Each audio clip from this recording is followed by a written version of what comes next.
أعوذ بالله من الشيطان الرجيم بسم الله الرحمن الرحيم. Welcome.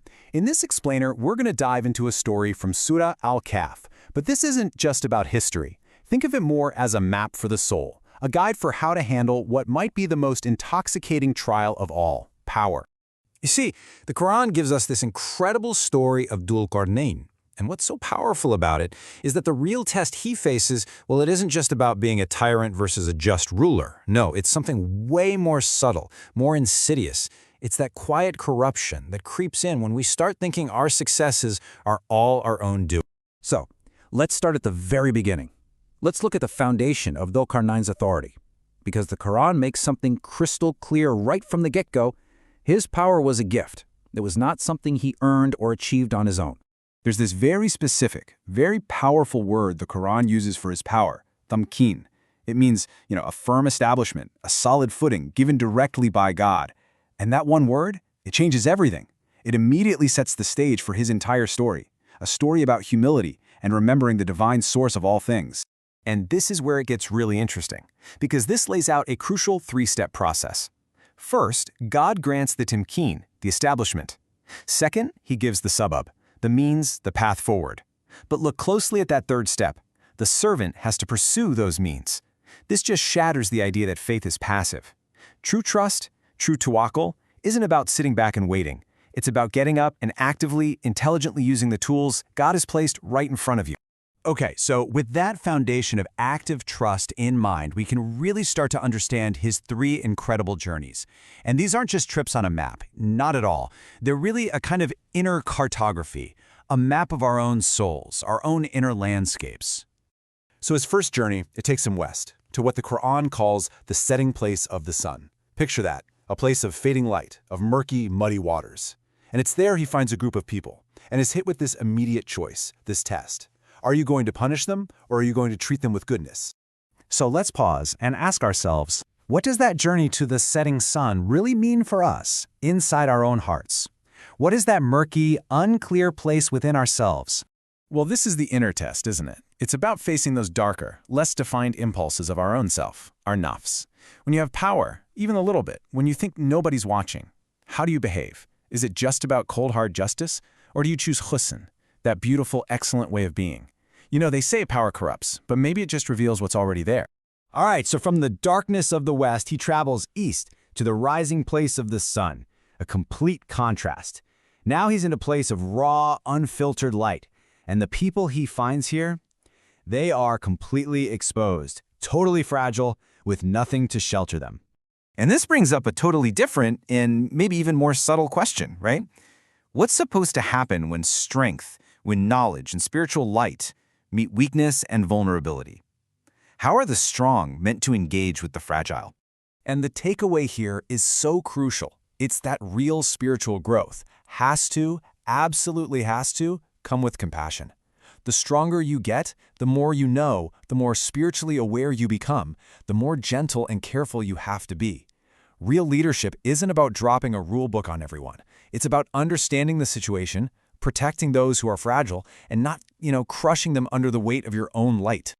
Okay, his third and final journey, he reaches this frontier, this kind of in-between space, between the two barriers.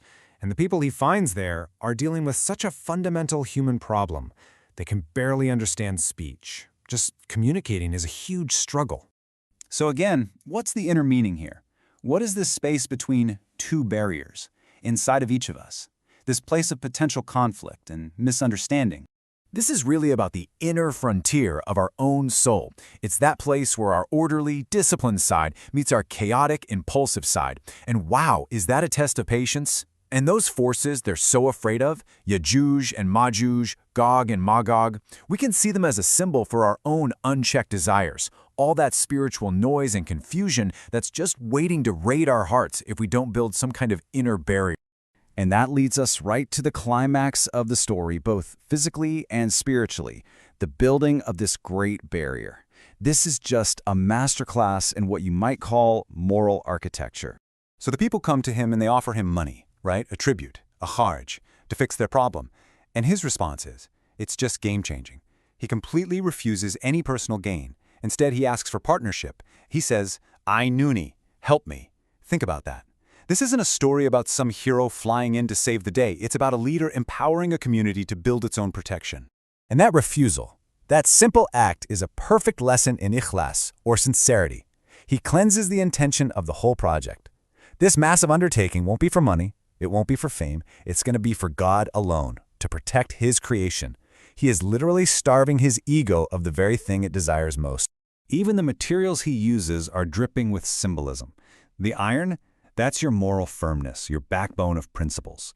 The fire that melts it, that's purification, the tough times and the discipline that burn away all our weaknesses. And then the molten copper that seals it all together, that's consistency. It's about sealing every little crack where corruption could possibly get in.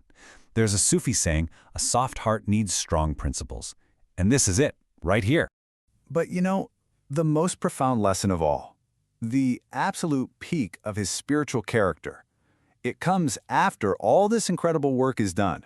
It's in the very last thing he says. He doesn't step back, puff out his chest and say, look at what I built. Not at all. He doesn't take a single ounce of credit. Instead, he says, this is a rahmah, a mercy from my Lord. He gives all the credit for the success, the strength, the whole thing, right back to the source. And then he goes one step further. He reminds everyone, and probably himself too, that even this amazing wall is temporary. Everything in this world will eventually turn to dust. And as the beautiful poet Rumi might put it, the lesson for us is so clear. Yes, we have to build things in this world, we have to be responsible and create structures that protect people. But we can never, ever start to worship the things we build. The wall isn't what saves us. Salvation is, and only ever will be, with God. So let's just end with a quiet moment with this beautiful prayer, this munajat that's really inspired by his journey. O giver of strength and restraint, do not let power make us forget you. Let our hands build without claiming, and our authority dissolve into mercy. Amen. This explainer was compiled with a heart full of gratitude by Mir Ali Shah and is shared as part of the Living the Wisdom of the Qur'an podcast. We also just want to ask for God's forgiveness and acceptance for any mistakes or any AI-related mispronunciations you might have heard in this presentation. Thank you so much for joining us on this reflection.